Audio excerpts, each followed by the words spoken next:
Yeah, now being loaded. Set, ready for racing. Race number 2.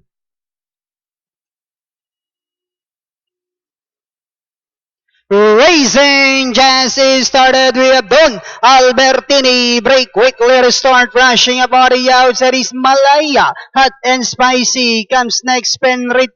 Eugenie second last. While up to that is the early trailer by about 12 lengths of the leader. Racing down the backstretch. We have Malaya. Penrit is running by the rail. Rushing about the outside. Hot and spicy. And in port comes Don Albertini. A long way back to Eugenius racing secondless while up to that now racing in less back to the leader we have Malaya Mayorling Kenny hot and spicy is on the outside. Penrit is running by the rail third and in fourth comes Don Albertini moving up now on the outside is love to that while Eugenie now racing in last 400 meters of the race we have Malaya Mayorling hot and spicy remains in second. Penrit then comes Don Albertini love to that while Eugenie is still in last as they swing for home.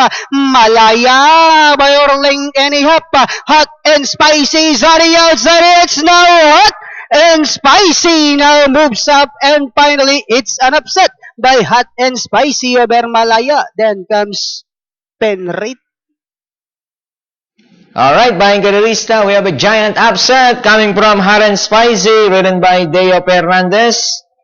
Then masisigundo nga, itong si Malaya Fenrit. Galing. Talagang giant killer to, si Hot and Spicy.